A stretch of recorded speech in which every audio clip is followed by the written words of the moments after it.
कभी कभी हमें पूज्य रामायणी जी की बात बहुत याद आती है। रामायणी जी को गीत बहुत अच्छा गाते।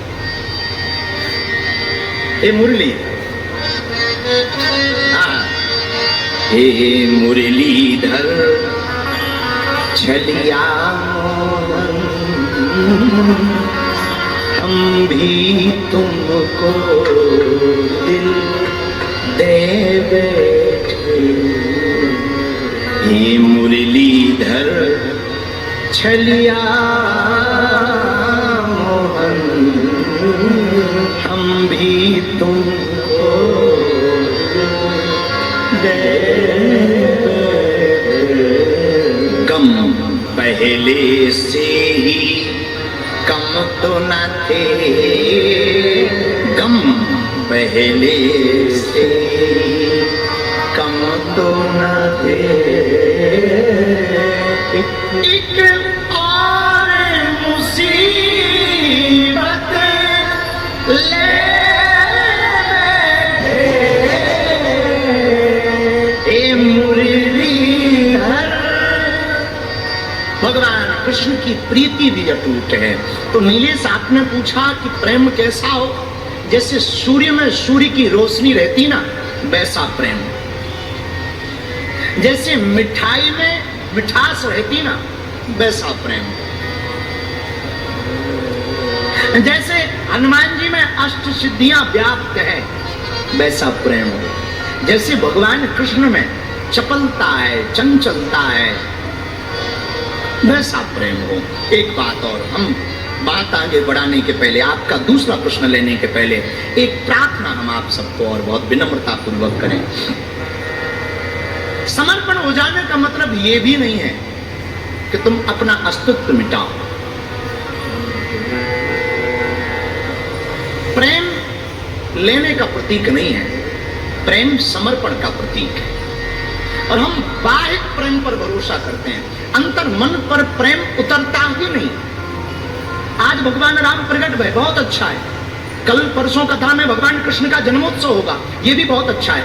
लेकिन बात ये है कि कितनी बार भगवान कृष्ण प्रकट नहीं भय, और तुमने कितनी भागवतें नहीं सुनी, कितनी बार तुमने कंस को नहीं मारा, कितनी बार राम कथा सुन करके तुमने रावण को नहीं मारा। पर कभी एक बार अपने आप अंदर झांक कर देखना, क्या तुम्हारे अंदर का रावण मरा? क्या तुम्हारे अंदर का कृष्ण जागा? क्या अंदर का तुम्हारे राम जागा?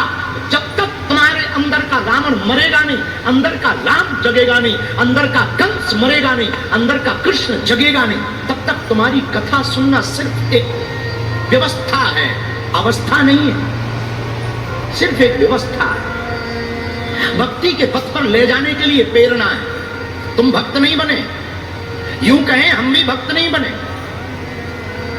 आप भक्त तब कहलाएंगे जब अंतर मन में प्रस्फुटित हो जाए भक्ति। वो गोपियों की तरह, गोपियों की तरह कैसी? बाटन में, घाटन में, बीथन में, बागन में, वृक्षन में, बेलन में, बाटका में, वन में, दरन में, दीवारन में, देहिरी दरीचन में, हीरन में, हारन में, भूपन में, तन में, कानन में, कुंजन में, गोकुल में, दामन में, घन में और धन में, जहां जहां देखूं तह श्याम ही दिखाई दे, सालिग्राम छाए रहे नैनन के मन। ऐसा प्रेम प्रकट हो, ऐसी भक्ति प्रकट हो आपके अंदर। और जहां देखो तो गोस्वामी जी की वो पंक्ति सिद्ध हो, हरि व्यापक सर्वत्र समाना, प्रेम ते प्रकट हो ही मैं जाना, ईशावास्यमिदं सर्वम। मैं जहां जहां देखूं वहां ब्रह्म ही दिखाई। क्या रावण जानता नहीं था कि ये ब्रह्म है? इतना जानने वाला रावण जानता था कि ये ब्रह्म है। तो किसी ने रावण से पूछा कि एक बात हमें समझ में नहीं आई, आप जानते हो, त्रिकालज्ञ हो, आपको पता है, और उसने मान भी लिया रावण ने कि ये ब्रह्म है, भगवान राम। खरदूषण मौसम बलवंता, इन्हीं को मारे बिनु भगवान। जब खरदूषण को भगवान राम ने मारा, तब रावण ने ये तय कर लिया ये ब्रह्म है। क्यों? खरदूषण मौसम इन्हीं को मारे बिनु भगवान। हमारे समान बलवान है खरदूषण, इन्हें भगवान के अलावा कोई नहीं मार सकता। लेकिन फिर भी किसी ने पूछा, जब तुम जान गए हो कि ये ब्रह्म है, भगवान है, तो तुमने भगवान से अपराध क्यों लिया, भगवान से दुश्मनी क्यों ली, उनकी पत्नी का हरण क्यों किया, भक्ति माता जानकी जी का हरण क्यों किया? रावण ने बड़ी गजब की बात बोली। बोला देखो भैया, अपन है तामसी, तो भजन भजन तो अपन से होना नहीं है। आदमी दो ही लोगों को बार बार याद करता है, या तो प्रेमी को या दुश्मन को। तो प्रेम तो होना नहीं है। दुश्मनी में हमें ऐसा है कि दुश्मनी बनी रहेगी तो याद तो बनी रहेगी। और भैया याद बनाए रखने के लिए, अच्छा तो किसी ने कहा चलो ठीक है दुश्मनी कर ली है तो ठीक है, पर उन्हें तुमने लंका क्यों बुलाया? दुश्मनी कर ली, वहीं कोई उपद्रव कर देते, वो बाण मार देते, तुम मर जाते, उद्धार हो जाता, झंझट खत्म। बोले वाह, हम अकेले मर जाते तो जो बाकी राक्षस कहां जाते, ये तो बचे ही रहते। और धीरे से रावण बोला, जो हमारे प्रभु है ना, हमारे गुरुजी पता है कौन? किसी ने पूछा कौन है? बोले शंकर जी। बोले अच्छा, शंकर जी तुम्हारे गुरुजी? हाँ। पर तुमने कभी गुरु की मानी है? और कुछ लोग दुनिया में ऐसे होते हैं, गुरु की नहीं सुनते, गधों की सुन लेते। हाँ, हमें भरोसा है, हमें भरोसा। एक बार दो चेले हमारे पास आए। अब ये नहीं बताएंगे कि वो भिवंडी के ही थे, थे। दो चेले आए, रात का समय, प्रणाम किया, हमने कहा कल्याण हो, भला हो, भला। और सुनाओ, सब ठीक है? हाँ सब ठीक है। रात हो गई, हमने कहा रात हो गई, बात भी हो गई, एक काम करो, थोड़ी सी मुलाकात भी हो गई, सुबह जाओ। लेकिन हम चेले तो मुंबई के, मुंबई का पानी अलग लेवल का होता है। बोले नहीं नहीं, हम तो रात को ही जाएंगे, गुरुजी बहुत काम है, बहुत काम है। हम कहा जब ज्यादा ही काम है तो फिर जाओ, अपना क्या जाता है। उन्होंने प्रणाम किया, चले गए। लेकिन रास्ते में जैसे ही बागेश्वर धाम निकले, लंबा सा सांप गाड़ी के सामने से रास्ता काट गए। तो दूसरा वाला बोले देख देख देख, सांप सांप। दूसरा बोला है जंगल है, सांप तो बना ही रहे, चलो। आगे गए तो बिल्ली रास्ता काट गई। तो फिर एक बोला देख देख देख देख बिल्ली। और गुरुजी भी रोक रहे थे कि रात को मत जाओ। अरे जंगल है, कुत्ता बिल्ली तो घूमते ही रहते, चल। तब तक जैसे ही 5 किलोमीटर बागेश्वर धाम से निकले तो बीच रोड पे एक गधा रो रहा था। गधा, अच्छा इन्होंने कभी गधा रोते देखा नहीं। अब दोनों को डर लगने लगा कि पहले सांप मिला, फिर बिल्ली मिली, अब आज तक गधा रोते नहीं देखा, आज गधा मिल गया, लगता है कुछ बड़ा खतरा है। तो रात को वो रिटर्न भय, हम तो सो गए थे, दरवाजा खटखटाए। हम कहा क्या बात है भाई? अरे तुम वापस आ गए, क्या बात है, गए नहीं? बोले गुरुजी रास्ते में गधा रो रहा था। तो हमें बड़ी हंसी आई। बोले हंस क्यों रहे? हम कहीं गुरु की सुनी नहीं, गधे की सुन ली तुमने। हम रोक क्यों रहे?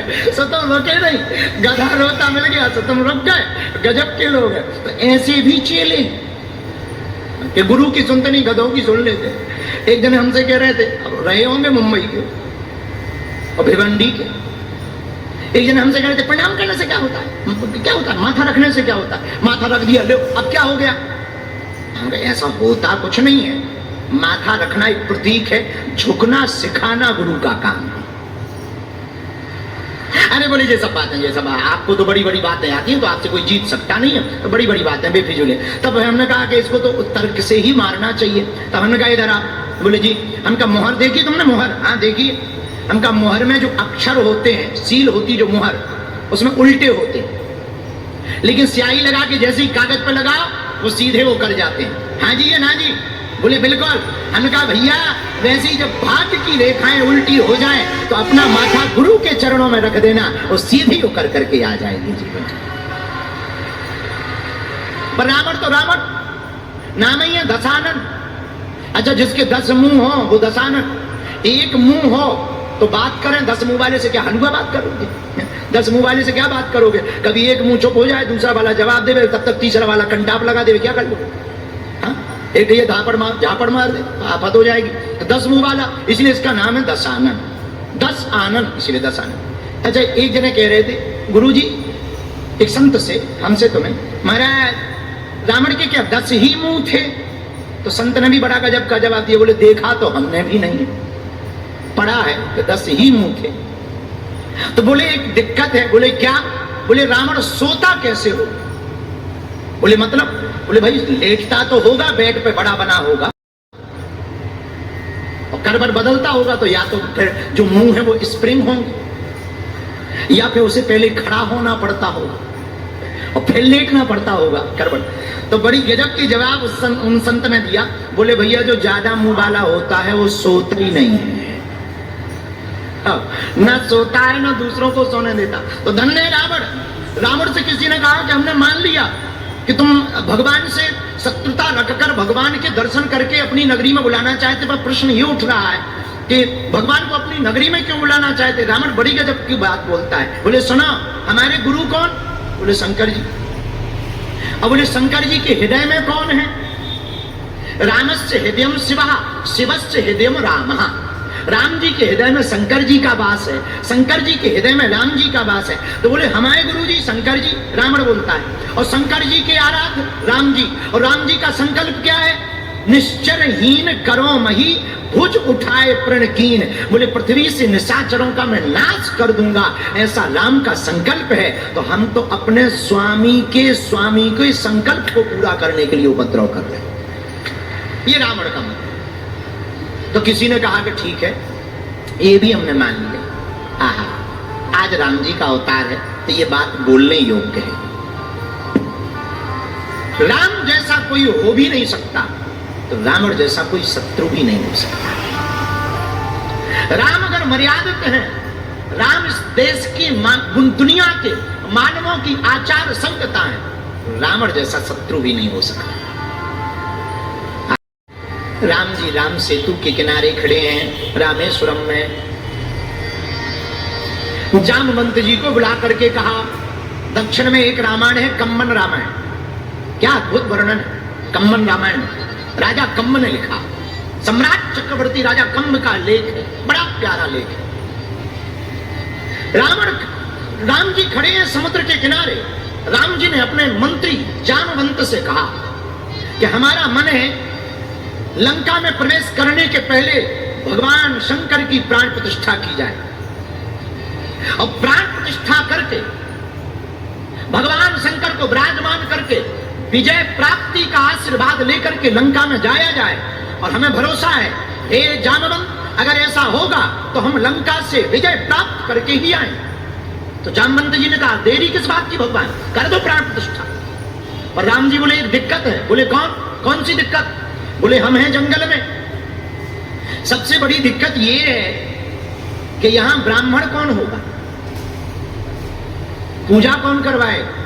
और पूजा करवाने वाला ऐसा चाहिए जो परम सैव्य हो, शंकर जी का उपासक हो, तभी वो शंकर जी की ठीक से पूजा करवा पाएगा। और सुनो, हम हैं वैष्णव, सैव्य भी हो पर वैष्णव परंपरा को भी मानता। अब कौन ऐसा हो सकता? तो जामवंत जी बोले, अब हम लोगों में से तो कोई ऐसा है नहीं, बाहर का पता नहीं, आप बताओ तो हम ढूंढ सकते हैं, ला सकते हैं। राम जी बोले एक है, पर जरूरी नहीं वो आ जाए। जामवंत जी बोले कौन? तो राम जी मुस्कुराते बोले कि वो है लंका का राजा रावण। और जामवंत, बुरा ना मानो तो तुम एक काम करो, एक बार जाओ प्रस्ताव लेकर, आचार्यत्व का प्रस्ताव स्वीकार करे, ब्राह्मणत्व का प्रस्ताव स्वीकार करे, रावण को ऐसा बोलो, क्योंकि वो कर्मकांडी है और व्यक्ति अपने कर्तव्य के पलायन से कभी भी विमुख नहीं हो सकता। हमें रावण पे इतना भरोसा है। तो जामवंत जी ने कहा, महाराज बुरा ना माने तो एक बात पूछे, हाँ ये स्थापना किसके लिए कर रहे हैं? बोले लंका में विजय प्राप्ति के लिए। और रावण रहता कहाँ है? बोले लंका में। बोले लंका किसकी? बोले रावण की। तो बोले क्या वो मूर्ख है क्या कि अपने ही हराने के लिए वो आशीर्वाद देने आएगा? राम जी बोले जाके तो देखो। और जामवंत जी गए, राजा कम्म लिखते हैं कि जामवंत जी गए, और जैसे ही गए तो रावण तो त्रिकालज्ञ था, उसे पता लग गया। तुरंत मंत्रियों को कह दिया, सुनो वो जो जामवंत जी आ रहे हैं वो हमारे रिश्ते में पितामह लगते हैं, साथ सम्मान सहित हमारे पास लाओ।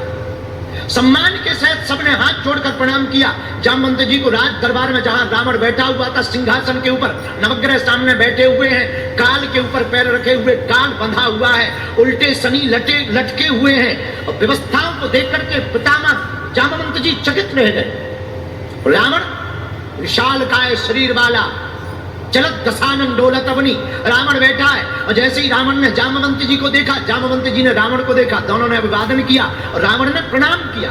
आओ भगवान, आओ पितामह भगवान, आओ आओ, कैसे आना होगा? तो जामवंत जी बोले, रावण, हमने सुना है कि तुमसे बड़ा कोई सैव्य नहीं है, और सच भी है, परम सैव्य हो तुम। और हमारे जो स्वामी है ना श्री राम, उन्होंने भगवान शंकर के प्राण प्रतिष्ठा का संकल्प लिया है, और हमारा और उनका मंतव्य है कि उस प्राण प्रतिष्ठा के आयोजन का कार्य आपके हाथों से, आप उसको पूर्ण करवाओ। तो अब रावण से जरा सीखना, क्या गजब का था रावण। मुस्कुराता हुआ कहता है, क्या तुम्हारे जो स्वामी राम हैं वो लंका के राजा रावण को हराने के लिए शंकर जी की प्राण प्रतिष्ठा करवा रहे हैं? जामवंत जी बोले, ठीक पहचाने। धीरे से रावण कहता है, क्या वो लंका पर विजय प्राप्त करने के लिए भगवान शंकर की प्राण प्रतिष्ठा करवा रहे? जामवंत जी कह रहे हैं, ठीक पहचाना। रावण कहता है कि सुनो, अब मैं आचार्य हूं, आचार्य का कर्मकांडी ब्राह्मण का धर्म है कि कोई द्वार पर यजमान आ जाए तो उसे निराश नहीं भेजना चाहिए। जाओ तुम अपने स्वामी राम से कह देना, मैं राजा लंका का रावण, आचार्य महापंडित रावण, तुम्हारे स्वामी राम की प्राण प्रतिष्ठा में आऊंगा। जामवंत जी जाने लगे, सब लोग चौंक गए, बोले गजब का है राजा। जब जाने लगे तो धीरे से रावण ने पूछा, एक बात बताओ पितामह जामवंत जी, हमारे यजमान के पास सामग्री तो पूरी है, कोई कमी तो नहीं है? जामवंत जी भी शब्दों के बड़े खिलाड़ी थे, हाथ जोड़ के बोले, और तो सब सामग्री है, बस घरवाली कोई लंका का राजा हरण करके ले गया, घरवाली नहीं है, बाकी पूरी व्यवस्था है। तो रावण के शब्द सुनना, क्या गजब का रावण है। रावण मुस्कुराते हुए कहता है, पितामह चिंता ना करना, हमारे यजमान से कह देना कि भले ही हम कुछ देर के लिए लंका के राजा रावण से उधार मंगा करके लाएंगे उनकी धर्म पत्नी को, पर वो जिम्मेवारी आचार्य की होती है कि कोई सामग्री की कमी पड़े तो आचार्य का धर्म है कि यजमान के उस यज्ञ में सामग्री की पूर्ति करवाना। और सुनो, पहुंचो, प्रातः काल ब्रह्म मुहूर्त का है, प्राण प्रतिष्ठा का समय, आप तैयारी करो, हम आते हैं। इधर रावण ने खबर भेजी, अशोक वाटिका में माता जानकी जी के पास में तुरंत अपने पुत्र मेघनाथ को बुलाया। मेघनाथ से कहा, सुनो, जाकर के किशोरी जी से कहो, श्री जानकी जी से, सीता से, कि तुम्हें हमारे साथ चलना है और तुम्हारे पति ने प्राण प्रतिष्ठा समारोह रखा है। और कथा कहती है कम्मन रामायण की कि रावण अपने विमान पर जानकी जी को लेकर के गया और समुद्र के किनारे उतरा तो भगवान राम ने रावण को आते ही देखकर दंडवत प्रणाम किया, क्योंकि आचार्य को प्रणाम किया। और जैसे ही प्रणाम किया तो सत्य सुनना रावण के, विजयी भवा, विजयी हो, यशस्वी हो, कहो यजमान राम तैयारी पूरी है। राम जी रघुनाथ जी कहते, हाँ तैयारी पूरी है, पर धीरे से बोले, बस जोड़ा नहीं है। तो रावण भी इशारे में कहता है, हम उधार उठा करके ले आए लंका के राजा रावण से, क्योंकि अभी आचार्य पंडित महापंडित रावण है, लंका के राजा रावण से उधार ले आए, जाओ साथ सम्मान सहित लेकर आओ। श्री किशोरी जी उतरी, भगवान ने प्राण प्रतिष्ठा की, भगवान शंकर प्रकट भय प्राण प्रतिष्ठा के मध्य में। रावण ने नाम रखा, नामकरण करने के बाद जैसे ही जाने लगे तो राम जी ने हाथ जोड़े, हे आचार्य, हम वनवासी, दक्षिणा देने योग्य हमारे पास कुछ नहीं, फिर भी जो आचार्य की आज्ञा होगी आपका यजमान यथोचित स्थिति अनुसार दक्षिणा देने की सामर्थ्यता करेगा और सेवा करेगा, आप आज्ञा करें। आचार्य पंडित रावण भी मुस्कुराता हुआ कहता है, राम हमें पता है अभी तुम्हारे पास कुछ नहीं, राम तुम वर्तमान में हमारे यजमान हो, पर हमें पता है कि तुम कौन हो। एक काम करना, जब मेरी मृत्यु हो तो मुझे दक्षिणा में यही चाहिए, तुम मेरे सामने खड़े रहना, मुझे बस यही चाहिए। जब मेरी मृत्यु हो तुम सामने खड़े रहना। भगवान श्री राम की आंखों में भी आंसू आ गए। ऐसा रावण, इतना महापंडित रावण।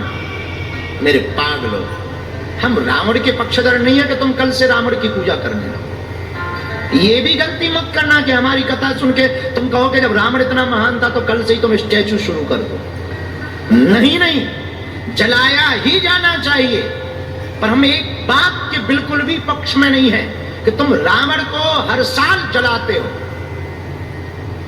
दशहरा आता है, लोग कहते हैं अंदर के बुराई रूपी रावण को मारो। हमारा सोचना थोड़ा उल्टा है। मेरे पागलों, हम तुमसे कहते हैं रावण को मारने में अपनी ऊर्जा क्यों लगानी है, राम को जगाने में अपनी ऊर्जा लगानी चाहिए। रावण को मारने में ऊर्जा लगाओगे तो समय बर्बाद करोगे। राम को प्रकट करने में अगर अपनी ऊर्जा लगाओगे तो समय का सदुपयोग होगा। और मेरे पागलों, उजाला होता है, अंधेरा भाग जाता है, ये सिद्धांत है। राम अंदर जगेंगे, रावण अपने आप भाग जाएगा, अपने आप मर जाएगा। कोई प्रयत्न करने की आवश्यकता नहीं। सीधा सा सिद्धांत है, अंदर के राम को जगाओ। पूरे विश्व को राम जन्मोत्सव की बधाई हो। 2 मिनट भावपूर्वक बाबा गोस्वामी जी के छंद को गा लो। भय प्रगट कृपाला दीन दयाला कौशल्या हितकारी हर्षित महतारी मुनि मनहारी अद्भुत रूप विचारी अद्भुत रूप अजय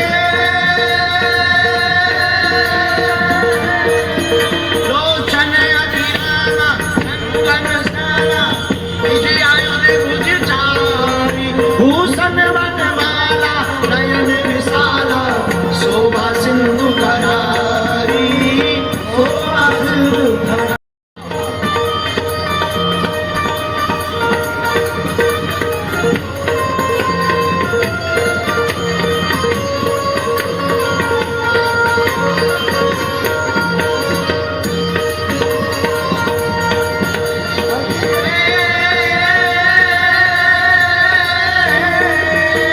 दुई कर चोरी हस्तुति तोरी यही विधि करो अनंता यही विधि करो अनंता माया गुण ज्ञानातीत अमाना वेद पुराण बनता वेद पुराण बनता वेद पुराण बनता।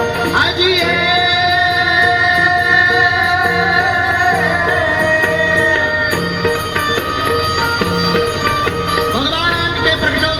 बधाई हो।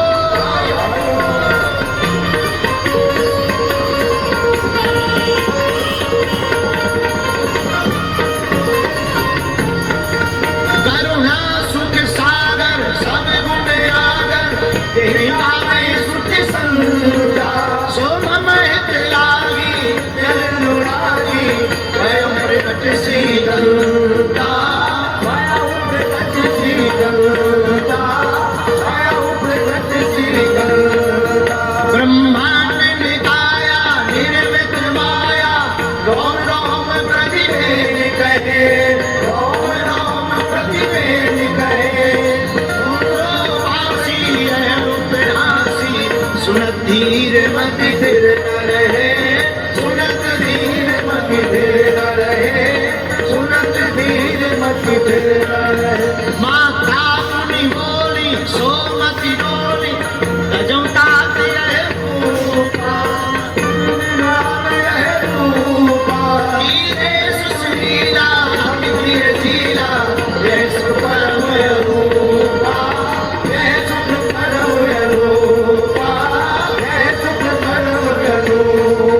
सुनी बचन सुहाना रोदन गाना हुई बालक सुन भूपा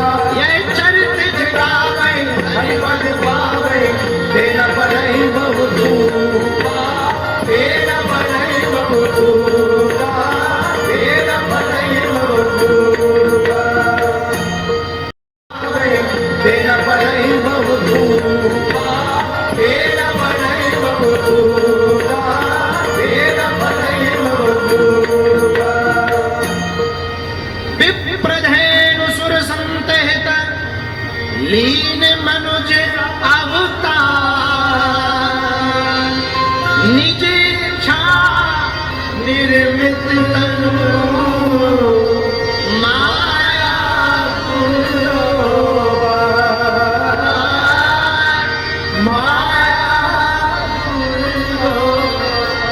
भगवान प्रकट भय। लेकिन कब प्रकट होते हैं?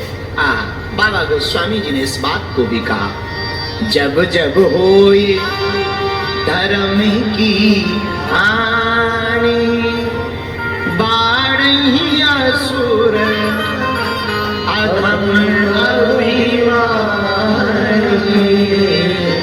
तब तब धरि प्रभु विविध शरीर, हरहि कृपा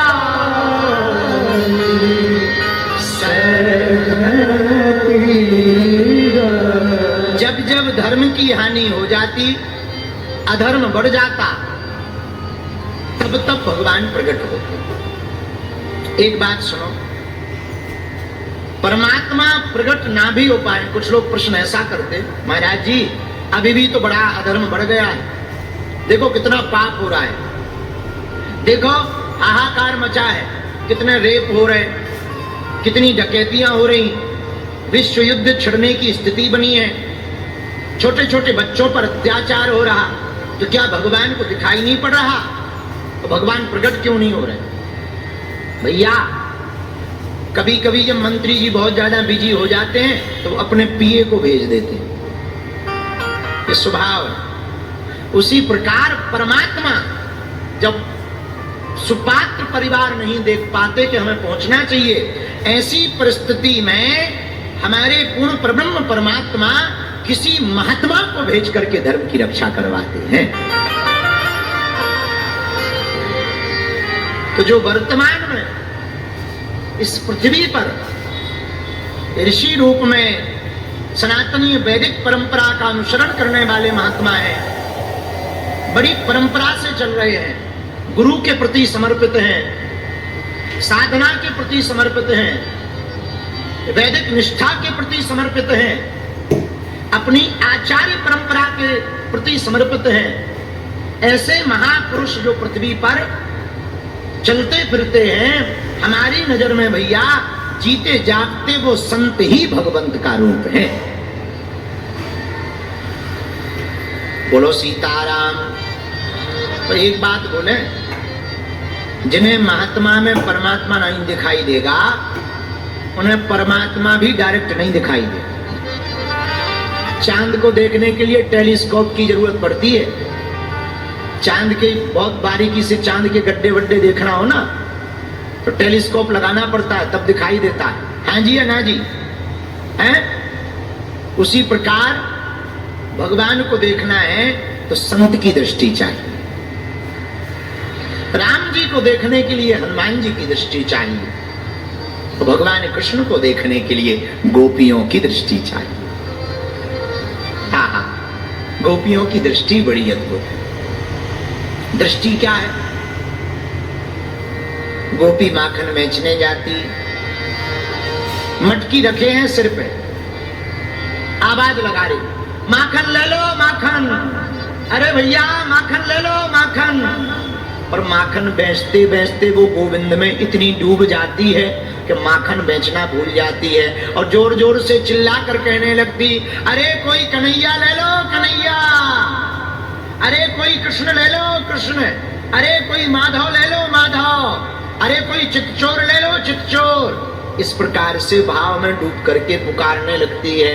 ऐसी दृष्टि से ही गोविंद दिखाई पड़ते हैं। बोलो सीताराम, जोर से बोलो। हमने एक बार कहा था, गीता प्रेस गोरखपुर की एक पुस्तक है गोपी प्रेम, उसमें बड़ा स्पष्ट वर्णन, लेखक का तो पता नहीं हमें। गोपियां भगवान कृष्ण से याचना करती, गोपियां कहती, मुरे हर रंधन समय मापुरु मुरलीरवम मधुरम, नीरस में दो रसता कृशानुरक्त पेति कृष्णतरता। एक गोपी भगवान से याचना करती, ठाकुर जी आप हमारे रसोई बनाते समय बंसी मत बजाया करो। भगवान बोले क्यों?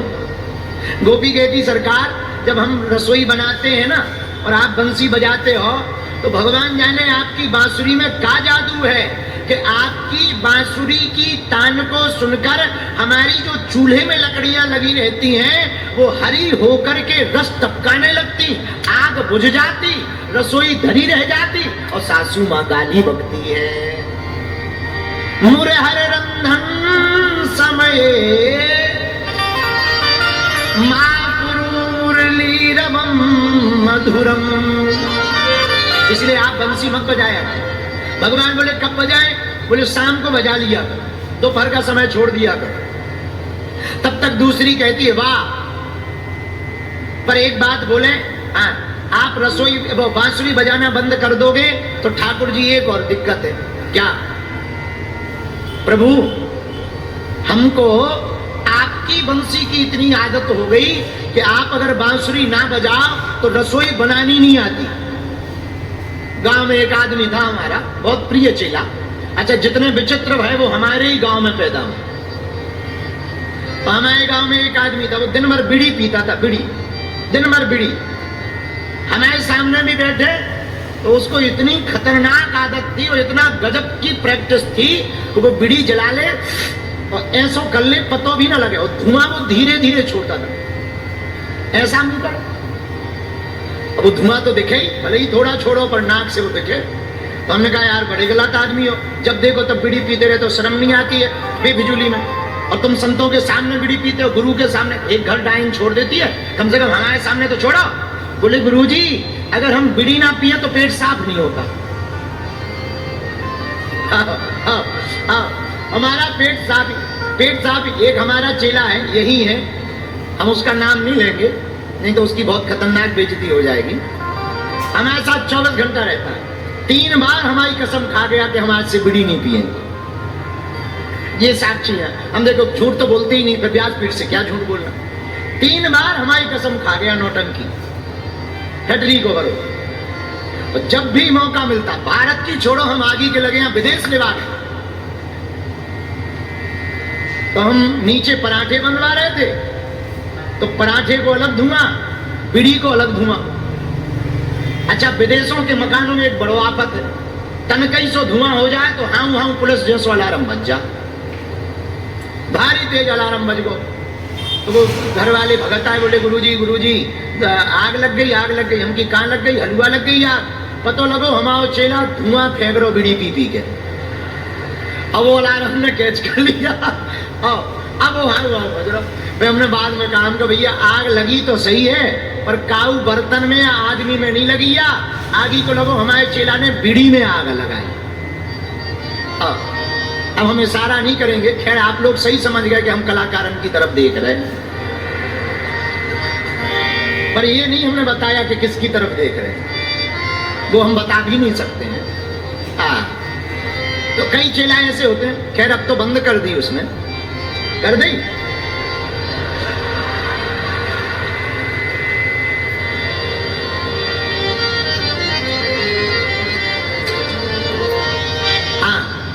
तो कई लोगों को आदत होती बीड़ी पीने की, आदत बड़ी बेकार होती। जैसे एक आदमी थे, उनकी आदत भी बात करते थे, कोर्ट में जाते थे, हाई कोर्ट में, सुप्रीम कोर्ट में वकील थे, लॉयर, और कोर्ट में जाके बहस करते थे तो वो बटन पे उंगली घुमाते रहते थे। लेकिन वो इतने खतरनाक वकील के जितने भी केस लड़े सब जीते, पर उनकी एक ही आदत थी, वो बात करेंगे, बहस करेंगे, ऐसे ऐसे बटन पे उंगली घुमाएंगे, ऐसे ऐसे घुमाते रहते थे। एक बार ऐसा कोट पहन गया कि उसमें बटन था ही, सो केस हार गए। केस हारे तो हमें मिले, हमने कहा और तो सब ठीक है, केस क्यों हार गए? बोले गुरुजी आज क्या बताएं, बड़ी गड़बड़ हो गई। बोले क्या? हमने कहा क्या? बोले आज एक ऐसा कोट पहन गया कि उसमें बटन था ही नहीं, और हमारी आदत उंगली घुमाने की थी, और जब उसमें बटन मिला नहीं तो हमारा दिमाग हाई कोर्ट में जज से बात करने की वजह यही था कि कहां से ये कोट पहना है। तो सबकी अपनी अपनी होती है। जैसे हम कई बार बात करते हैं तो हमारी एक आदत है, हाउ हाउ हाउ, बुंदेलखंडी स्वभाव में, बुंदेलखंडी में हाँ को हाउ कहते हैं। क्या कहते हैं? हाउ। जैसे हम कई बार कहते हैं क्यों भैया आ जाओगे? हाउ, आ जाएंगे। इसको हाँ समझना, पर बुंदेलखंड की हाव भी खतरनाक होती, कोई गारंटी नहीं है। हाँ सही कह रहे हैं, कोई गारंटी नहीं हाव की। हमें जैसे कह रही, कल हमने कह रही थी, एक लड़का हमसे पूछा, गुरुजी 6:30 बजे आ जाओगे? हमने हाव कही थी, आ जाए तो देखो आ गए। एक बंबई का आदमी हमारे गांव में गया, बहुत पुरानी बात है महाराज।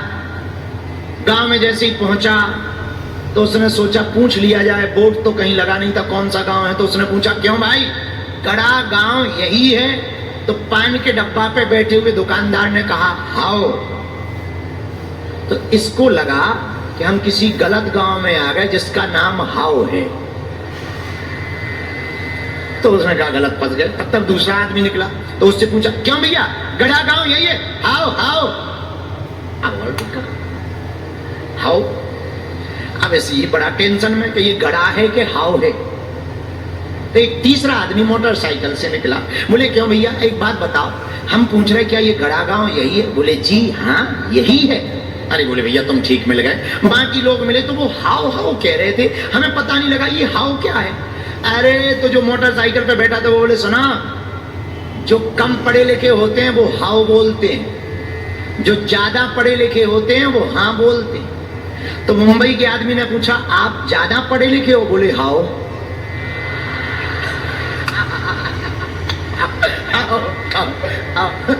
आदत है, वो आदत है, तो जो आदत होगी तो कैसे भी फिल्मों में पूछो निकल ही आएगी। एक ऐसे अकबर के यहाँ पर एक पंडित गया, बड़ा ज्ञानी पंडित, ऐसी भाषा में बात करे, तमिल में बात करवाओ, कम्बन में बात करवाओ, उर्दू में बात करवाओ, फारसी में बात करवाओ, अरे हिंदी में बात करवाओ, अंग्रेजी में बात करवाओ, जर्मनी में बात करवाओ, फ्रांसीसी में बात करवाओ, नाइजीरिया, तुम्हारी युगांडा की भाषा बोले। अकबर का बड़ा दिमाग खराब कि एक बात समझ में नहीं आई कि ये इसकी मातृभाषा क्या है। तो बीरबल बोले हम पता कर लेंगे। बोले कैसे? बोले कल इसको निमंत्रण पे बुलाओ। कल निमंत्रण करवाया। बोले सुनो राजा, इसको नीचे भोजन नहीं ऊपर छत वाले महल पे भोजन करा। राजा बोला बड़ा दिमाग खराब है, हमने पूछा मातृभाषा क्या है, तुम भंडारा करवा रहे। बीरबल बोले चुप तो रहो, करवाओ। अब दूसरे मंजिल पे बैठाया, बढ़िया भोजन कराया। अब बीरबल बोले सुनो राजा, इनको कुछ मोहरे दो, मोहरे, पैसा दो, पैसा। अकबर बोले तुम्हारा दिमाग खराब, अरे हमने ये पूछा इसकी मातृभाषा क्या है ये पता लगाओ, तुम मोहरे दिला रहे। अरे दे दो। राजा तो राजा, बीरबल की बात, एक मोहरों की पोटली नहीं दे दी, लो। अब हाथ जोड़ करके बीरबल बोले चलिए महाराज स्वागत हो गया, घर चलो। जैसे ही उतरने लगा सोई पीछे से एक लात मारी बीरबल ने, अरे फिक गई मोहरे, पोटली गिर गई और पोटली बटोरते हुए अपनी भाषा में गाली देना स्टार्ट किया। बोले राजा इसकी ये है मातृभाषा। माफी पूछते तो ये बनावटी ही बोलता, पर गुस्सा में आदमी जब भी गाली देता है शुद्ध अपनी औकात में गाली देता है। बोले ये आदत जो होती है, आदत तो आदत होती है, किसी भी परिस्थिति में रहे वो आदत स्वभाव से निकलती है। तो मेरे पागलों, हम तुमसे कहना चाहते हैं कि आदत आदत होती है, यही भगवान से गोपी कह रही है। मुरहर रंधन समये मापुरु मुरली रमम मधुरम। ठाकुर जी आप रसोई बनाते समय बंसी मत बजाया करो। तब तक दूसरी गोपी बोली चुप हो जाओ, अगर आप बंसी नहीं बजाओगे तो हम रसोई नहीं बना पाएंगे। बोले क्यों? बोले हमारी आदत, हम बंसी सुनकर के ही रसोई बना सकते हैं। भगवान तो चले गए पर गोपियों में आपस में बहस छिड़ गई। अब हमने आपको कहा कि कृष्ण को देखने की नजर कौन सी हो, ये सुनो, ये काम की बात, ये है वो नजर। अब आपस में गोपियां कह क्या रही हैं। एक गोपी बोली सुनो तुम क्या खाक प्रेम करते हो ठाकुर जी से? हमारा प्रेम बड़ा प्रबल है। कैसा? कान न दूसरा नाम सुने, नहीं ये कहूँ रंग रंगो ये बोरा। हमारे कान ठाकुर जी के नाम के अलावा कोई दूसरा नाम ना सुने, और गोपियों, हम तुम्हें कसम दे करके कहते हैं, कान न दूसरा नाम सुने नहीं, एक रंग रंगो यह बोरो, ओ बाबरी वे अखियां जरी जाए जो, सांवरो छाड़ निहारत गोरो। गोपी कहती वो आंखें ही फूट जाएं जो सांवरे श्याम सुंदर को छोड़कर किसी दूसरे का ध्यान करें। तब तक दूसरी गोपी बोली, है तुम्हारा तो इतना ही प्रेम है, जरा हमारा देखो।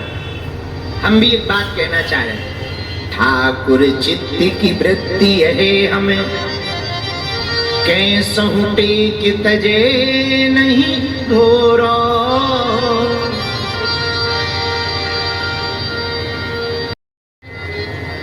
हम एक बात कहना चाह रहे हैं, जिस दिन हमारी आंखें सांवरे श्याम सुंदर को छोड़कर किसी दूसरे को देखें स्वप्न में भी, तो हम तो ब्रह्मा जी से प्रार्थना कर रहे हैं हमारी आंखें उसी रात फूट जावे। दूसरी गोपी कहती है, हमारे मुख से धोखे से भी कृष्ण नाम के अलावा किसी दूसरे का नाम अगर निकल आवे तो हम तो सखियों तुम्हें कसम देकर कहते हैं, हमारी मुख को पकड़कर, जिह्वा को पकड़कर जबरदस्ती हमारे मुख में विष भर देना, जहर भर देना, ताकि हम मर जाएं, पर गोविंद के अलावा किसी और का नाम ना निकले। इसी प्रीति पर ठाकुर जी दीजिए, इसको शरणागत भाव कहते हैं। कौन सा भाव कहते हैं? जोर से बोलो, जोर से बोलो। शरणागत भाव कहते हैं। मेरे पागलों, अगर अपने अंदर ठाकुर जी के प्रति अति समर्पण का भाव प्रकट हो जाएगा तो हम आपको वचन देकर के कहते हैं, भगवान को प्रकट होना ही पड़ेगा। इसलिए भगवान प्रकट होते हैं गोपियों के सामने। गोपी प्रेम क्यों प्रबल है? क्योंकि गोपियों को केवल कृष्ण के अलावा कोई दिखाई नहीं देता। और हम लोग कुछ हिंदुओं पे तो हमें बड़ा तरस आता है कि अपने भगवानों को छोड़कर चादर चढ़ाने तक चले जाओ, हाँ, कैंडल जलाने चले जाते हैं। तरस इस बात पे आता है कि अपने 33 कोटि कम पड़ गए का, 33 कोटि कम पड़ गए का। अरे भाई ज्यादा दिक्कत है, एक आध और बना लो,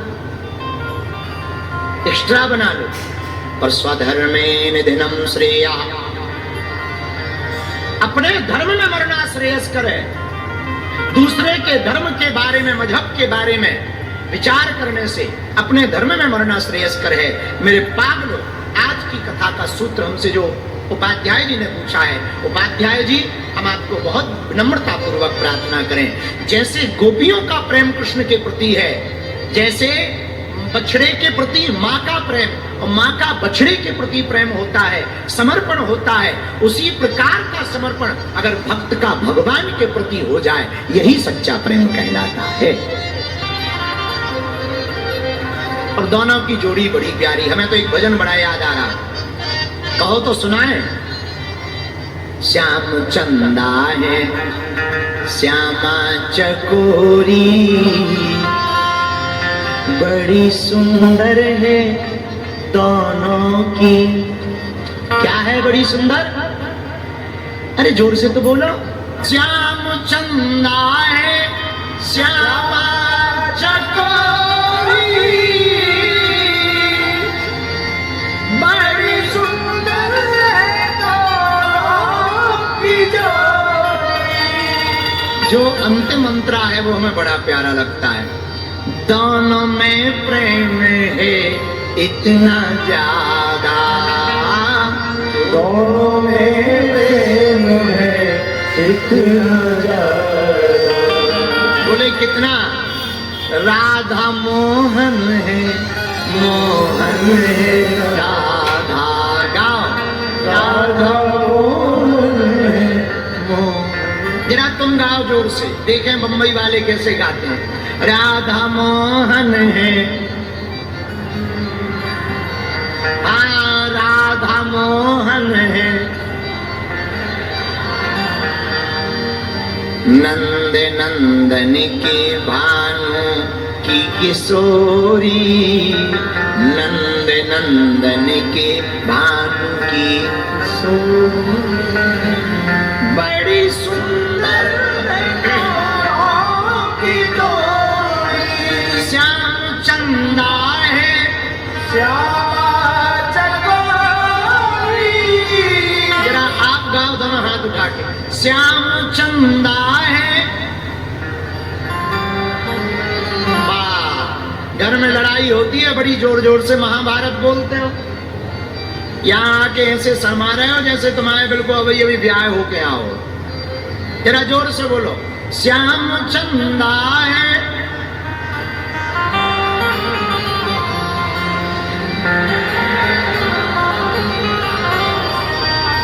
श्याम चंदा है,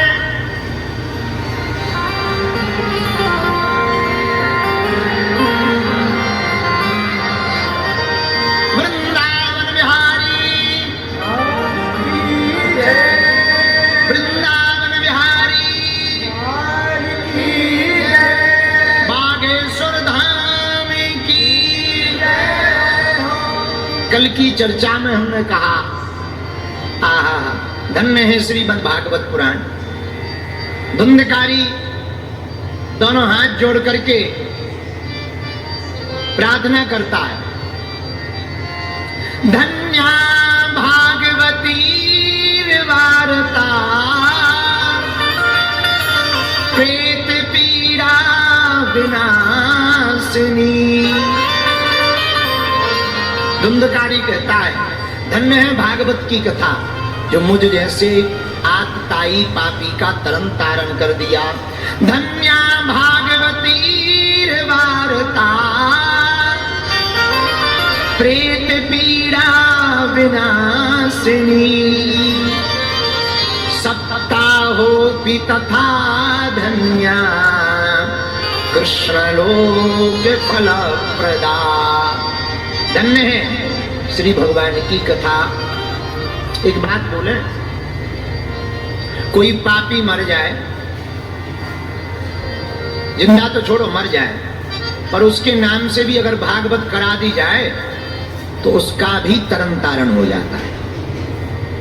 रुको, दूसरी बात सुनो, पापी नहीं महापापी, जिसने जीवन भर पाप के अलावा कुछ ना किया हो। कभी भागवत पढ़ो तो अंतिम श्लोक बड़ा प्यारा है, नाम संकीर्तनम यस्य सर्व पाप प्रणाशनम। धन्य है श्री सुखदेव जी। वेद व्यास जी के हृदयंगम में कितनी अद्भुत वार्ता प्रकट भई। सब पापों को मिटा देता है। बोले कैसे? जैसे अग्नि में कोई वस्तु डालने से अग्नि उस वस्तु को जला देती है, वैसे ही नाम संकीर्तन के जप करने से नाम संकीर्तन सब पापों को जला देता है। ये नाम संकीर्तन का प्रभाव है। पर श्री धुंधकारी जी की कथा तो और बढ़िया है। उन्होंने कथा सुनी है। देखो, कथा सुनी जाती है, गाई जाती है, सुनी जाती है। पर एक बात सुन लो, सुनते तो बहुत लोग हैं। हम अक्सर एक बात बोलते हैं, तुम कथा में तो बैठे हो, पर एक बात पूछना अपने दिल से, क्या तुम्हारे अंदर कथा बैठी है? तुम्हारा कथा में बैठना महत्वपूर्ण नहीं है, तुम्हारे अंदर कथा का बैठना बहुत महत्वपूर्ण है। और धुंधकारी जी का कल्याण क्यों हुआ? उनके अंदर कथा बैठ गई। बोलो सीताराम। गोकर्ण जी ने पूरे गांव के लिए पुनः कथा का आयोजन किया। सबके लिए भगवान का विमान आया और सबको विमान लेकर के गया। आहा, धन्य है गोकर्ण जी। एक भगत हो जाने पर सबका कल्याण करवा दिया। बोलो सीताराम। जोर से बोलो। आगे महात्मा में वक्ता के लक्षण बताए। कथाकार वक्ता के लिए कहते हैं, देखो कथा किससे सुननी चाहिए? कथा फल तो करती है, ऐसे समझो। अच्छा एक बात बताओ, कोई बीमारी हो, जेब में दवा डाल लो, तो क्या बीमारी ठीक हो जाएगी? बोलो हाँ या ना। बीमारी कब ठीक होगी? दवा जेब में काम नहीं करेगी, जब शरीर में जाएगी तभी दवा रोग को ठीक करेगी। वैसे ही कथा जीवन में तब काम करेगी जब कथा तुम्हारे जीवन में उतर जाएगी, तब कथा काम करेगी। पर दवाई का नियम है, जैसे किसी को सूजन हो जाए, सूजन, तो डॉक्टर क्या कहते हैं, ये दवाई तो खाओ पर सुनो परहेज करना, मठा भटा मत खाना, नहीं तो सूजन नहीं जाएगी। अब तुम रोज दवाई खाओ, खूब दवा के मठा। वेद शास्त्र विशुद्ध कृत दृष्टांत कुशलो धीरा वक्ता कार्योति निस्पृहा। लक्षण बताए, सुनो, जिनसे भी कथा सुनो वो कैसा हो। पहला लक्षण तो ये बताया कि विरक्त होना चाहिए। अच्छा तो बाबा बैरागी हो गए? ना ना ना, विरक्त का मतलब बाबा बैरागी नहीं होता है। विरक्त का मतलब ज्यादा माया में लालची ना हो गए। अब आज के जमाने में तो बुरा न मानना, आज अरुण सेठ आए नहीं है, नहीं तो हम उनकी बहुत छिलाई करते। कल आए थे वो, तो हम जो रोड से चले आ रहे थे, हमारे एक बैनर नहीं लगे पर हमारे चेला के बड़े बड़े बैनर लगे। कथा ही के पर एक गजब बात, जो कथा के बैनर उसमें लिखो है बागेश्वर सनातन मठ में आपका स्वागत है, और चेला की पूरी 6 फुट की लंबी फोटो। हाँ, तो हम वो हमारी गाड़ी में कल बैठे थे तो हम बड़े हंसे। हमने मन ही मन कहा कम से कम चिरैया ही सी धर देते फोटो। एक यूपी में हमारा चेला है, उसने कथा करवाई। हम बैनर के मुंह के नहीं है, बता रहे हैं, आप ये मत मानना, हम बता रहे हो तो बात तो बोलते नहीं चाहिए। हम यूपी में गए, जैसे ही एंट्री करी, भारी बड़े बड़े बैनर, चेला ऐसे खड़ो, ऐसे खड़ो, कलश ले खड़ो, भागवत ले खड़ो, ऐसे खड़ो। हम चिरैया हमने 3-4 बैनर नहीं, पूरे बैनर देखे। अब रास्ता से जा रहे थे, देखा ही जाते हैं, देखे क्या, रास्ता से देख रहे थे। जैसे ही घर पहुंचे, गुरुजी गुरुजी गुरुजी गुरुजी, आरती करी, अंदर ले गए। गुरुजी व्यवस्था कैसी है? बहुत बढ़िया है। हम का बेटा एक बात बता। जी गुरुजी। हम का बैनर में हमारी फोटो क्यों छपवाई तुमने? अरे आप कथा वक्ता हो, आपकी फोटो तो लगनी चाहिए गुरुजी, आप हमारे गुरुजी हो। अरे हम कहे काय के गुरुजी है, काय का कथा वक्ता है, तुम ही कर लो कथा। तो हम ये नहीं कह रहे, बुरा न मानना, एक बहुत सहज सी बात है। पहले के जमाने में कथा छपती थी, वक्ता और जजमान छिपते थे। आज के जमाने में कथा वक्ता और जजमान छपते हैं, भगवान छिपते हैं। बड़ा उल्टा हो गया, भगवान छिप रहे और दोनों लोग छप रहे। तो एक सज्जन हमें मिले, बोले गुरुजी कई बार कथा में श्लोक नहीं होते हैं। फिर हम का श्लोक होते ही नहीं श्लोक के, वो तो श्लोक के लिए होते हैं, तो जरूरत ही नहीं है। ठीक है, तो कथा वक्ता कैसा हो? बोले विरक्त हो। विरक्त का मतलब लालची ना हो। अति लालची होगा तो कथा की बातें कम होंगी, दान की बातें ज्यादा होंगी। इसका मतलब ये नहीं कि दान नहीं लेना चाहिए। देखो हम कभी माया छोड़ने के प्रवचन नहीं सुनाते, इसलिए नहीं सुनाते, हम खुद 11 लाख लेके आए, हम काय को सुना? तो ये कोई प्रवचन, हाँ कोई प्रवचन नहीं भाई। माया छोड़ो, माया में तुम हो, बने रहो, भगवान की खूब कृपा है, आशीर्वाद। पर सुनो, माया में ऐसे रहो जैसे पानी में तेल की बूंद रहती है। संसार में तो रहो, संसार के मत रहो। संसार में रहो, संसार के मत रहो। खूब बढ़िया खाओ पियो, बढ़िया चश्मा लगाओ, बढ़िया गाड़ी पे घूमो, उड़न खटोला पे घूमो, जय बजरंगबली की। पर उसी के पागल मत रहो। मिल गया तो जय बजरंगबली, नहीं मिला तो और जय बजरंगबली। एक गांव में महात्मा रहते थे, बड़े अच्छे सज्जन महात्मा, बड़े प्यारे महात्मा। उनके कभी एक गांव में गए, खूब स्वागत हुआ, 56 भोग मिला, रबड़ी मालपुआ चकाचक रसगुल्ला मिले। लोगों ने देखा तो एक गांव का आदमी बैठा था, रहा होगा भिवंडी का। उसने देखा, अरे गुरु जी के बड़े जलवा, रसगुल्ला खा रहे, चमचम खा रहे, मालपुआ खा रहे, आनंद है आनंद। तो तुरंत चरण पकड़ के बोला, महाराज हमको आप अपने साथ रख लो।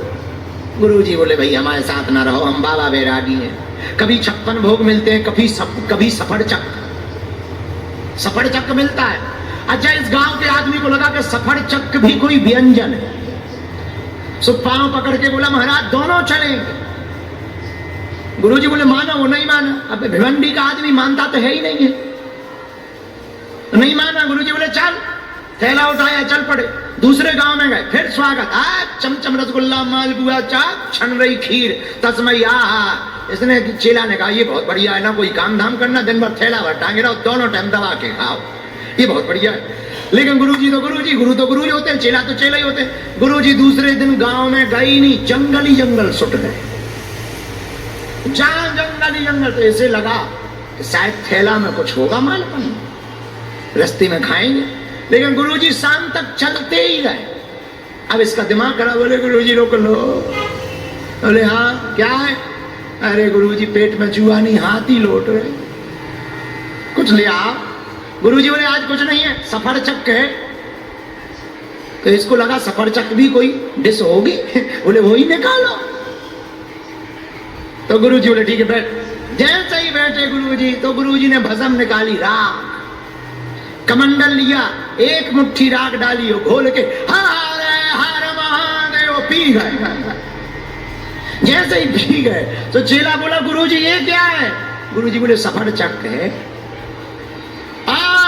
जब इसे पता लगा कि ये सफरचक है, तुरंत थैला इला फेंक के बोले बाहर में गई तुम गुरुजी, बाहर में गए हम चेला, आज के बाद हमारी तुम्हारी दोस्ती खत्म, हम वापस चले। तो कुछ ऐसे भी चेले होते, मौसम देख करके गुरु के चेले बन जाते हैं। और जहां देखा कि अब गुरुजी का झंडा हल गया जय बजरंगबली की, तो तुरंत गुरु भी बदल देते। ऐसे भी कुछ पार्टी के नेता होते हैं, ऐसे वो देख ले कि ये वाली पार्टी जीतने वाली है, तो रात को ही झंडा बदल देते हैं कि हम तो इसी पार्टी के। और दूसरे दिन से चिल्लाने लगते हैं हम हमारे तो दादा परदादा इसी पार्टी में मर गए हैं, हम तो इसी को वोट दे रहे थे। ऐसे भी लोग होते हैं। तो हम आपको प्रार्थना करना चाह रहे हैं कि वक्ता कैसा हो? विरक्त। विरक्त का मतलब हाँ ठीक है पर ज्यादा नहीं। पर दूसरा लक्षण वैष्णवो विप्रो, वैष्णव होना चाहिए। वैष्णव के मुख से ही भगवान की कथा को सुनना चाहिए। वैष्णव कौन? कंठी माला हो, श्री हरि की भक्ति करते हो, सिखा हो, मस्तक पर तिलक हो और ठाकुर जी की भक्ति में अनुरक्त रहते हो, ऐसे वक्ता के मुख से ही भगवान की कथा सुनने का फल मिलता है। बोलो सीताराम। पर तीसरा लक्षण विप्रो। विप्र कौन? गुरु परंपरा अनुसार 8 वर्ष में 8 वर्ष में यज्ञोपवीत जिसका संस्कार हो गया हो और गुरु परंपरा का पालन करते हुए जो आचार्य अपने जीवन को जी रहा हो, ऐसे वक्ता के मुख से ही कथा को सुनना चाहिए। आगे वेद शास्त्र विशुद्ध कृत। भाई वेद शास्त्र देखो, जो खुद नहीं समझेगा वो तुम्हें क्या हलवा समझाए? एक आदमी था तो अंग्रेजी आती नहीं थी, जैसे हमें नहीं आती, उसको नहीं आती। और जिन्हें अंग्रेजी नहीं आती वो ज्यादा बोलते, जितनी सीख लेंगे वही बार बार रिपीट करेंगे। No no no no no, yes yes yes, of course, sit down sit down. जिन्हें नहीं आएगी वो ज्यादा, देख लेना तुम, कभी हम तबला वालों को अक्सर देखते हैं, जो तबला बजा के नहीं जानता वो ज्यादा अपने हाथ ऐसे ऐसे करता है। जो बजा के नहीं जानता है वो ज्यादा और ऐसे ऐसे और ज्यादा करेगा। समझ जाना अधूरा है। जो वास्तविक वादक होता है ऐसे ऐसे नहीं करो, मस्ती में रहता है, ठहरा रहता है। जो ज्ञानी होता है वो कभी नहीं झाड़ता है कि हम ज्ञानी हैं, उसकी तो चाल चलन और बाणी ही बता देती है कि ये ज्ञानी है। जो भगवान को पा जाता वो चिल्लाता नहीं है कि हमने पा लिया। ध्यान रखना, जो नहीं पाता वही चिल्लाता है कि हमें मिल गए, हलवा मिल गए। अरे भाई स्विमिंग पूल में जो डूबता नहीं है वो चिल्लाता है, पानी में जो डूबता नहीं है वो चिल्लाता है बचाओ डूब गए डूब गए। अरे भाई साहब तुम डूब गए होते तो बोल पाते, मुंह में पानी ना भर जाता ठटरी के भरे। जो डूबे नहीं है वही चिल्लाते हैं कि बचाओ डूब गए, जो डूब जाते हैं वो बोल नहीं पाते। उसी प्रकार कथा वक्ता कैसा? बोले वेद शास्त्र विशुद्ध कृत, जिसे खुद समझ में आ गए हो वही जो है कथा सुनाने योग्य है, उसी के मुख से कथा सुननी चाहिए। अगला वर्णन क्या कथा वक्ता का? दृष्टांत कुशलो धीरा। समझाने में कुशल हो, दृष्टांत भी दे सके ताकि आपको कथा समझ में आ जाए। और हाँ, धैर्यवान भी हो, बुरा न मानना, हमेशा बोलना नहीं चाहे, किसी का अपमान करना हमारा सिद्धांत नहीं है, परंतु निवेदन करना चाह रहे हैं। आजकल कथाओं के मंचों से भगवान की झांकी बना बना करके भगवान को नचाते हैं। सुदामा जी को दे देते हैं झोली की, जाओ मांग ले आओ, और सुदामा जी 20-20 रुपया मांग रहे हैं। हाँ, एक समय वो था कि सुदामा जी ठाकुर जी के यहाँ गए थे तो भगवान ने उपत्य दिया था। अब तो बड़ी विचित्र स्थिति है, शंकर जी अलग नच रहे, राधा कृष्ण अलग नच रहे, खिल रही भांग। अरे बजरंगबली, अब क्या बताएं भैया, हमारा वो ब्रह्म जो पूर्ण परब्रह्म परमात्मा है, जो इस दुनिया का आधार है, वो ब्रह्म दुनिया के सामने नाचे, दुनिया को रिझाने के लिए नाचे। स्वरूप ठीक है, स्वरूप का सम्मान होना चाहिए, पर भैया स्वरूप को नचवा कर स्वरूप का या भगवान का अपमान नहीं होना चाहिए। तो कथा वक्ता का नियम बताया है, बोले धैर्यवान होना चाहिए, धीरहा, आगे वक्ता कार्योति निष्प्रहा, बोलने में वाणी स्पष्ट हो ताकि समझ में आवे। ऐसे वक्ता के मुख से ही भगवान की कथा सुननी चाहिए। बोलो सीताराम। चलो वक्ता के तो हो गए, अब श्रोता के और सुनो, पर जजमान कैसा होना चाहिए।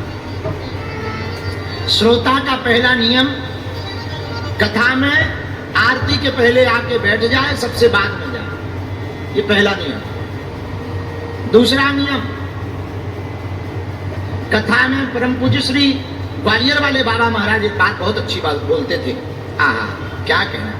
पूज्य श्री ग्वालियर वाले बाबा जी कहते थे, कथा में बकरी या गाय की तरह जाना चाहिए, भैंस की तरह नहीं जाना चाहिए। फिर से सुनो, जाना चाहिए, भैंस की तरह नहीं जाना चाहिए। तो हमने प्रार्थना की, महाराज हमें समझ में नहीं आया कि कथा में गाय या बकरी की तरह कैसे जाना चाहिए, जरा विस्तार पूर्वक बताओ। बड़ा गजब का दृष्टांत दिया माधव जी। बोले सुनो पंडित जी, पानी पीने जब भी बकरी जाती है तो चारों पैर बाहर रखती है, बस मुंह से पानी पी। गाय जब भी पानी पीने सरोवर में जाएगी तो 2 पैर बाहर रखेगी, 2 पैर अंदर रख करके पानी पी। लेकिन भैंस जब भी पानी पीने जाएगी पूरी घुस जाएगी और लौटेगी, कीचड़ मचाएगी, खुद तो ठीक है, दूसरों के भी पीने के काम का नहीं बचाएगी। हाँ, तो बोले भैया कथा श्रोता भी गाय या बकरी की तरह जावे, भैंस की तरह न जावे। कुछ लोग भैंस की तरह आते। अब आप लोग ना बुरा मानना, कोई अगर ऐसा आया हो, चीरते हुए, धक्का देते हुए 2 कुर्सी यहां लुढ़क गए, आ गए, हटे हटे। कौन आ गए? श्रोता आए।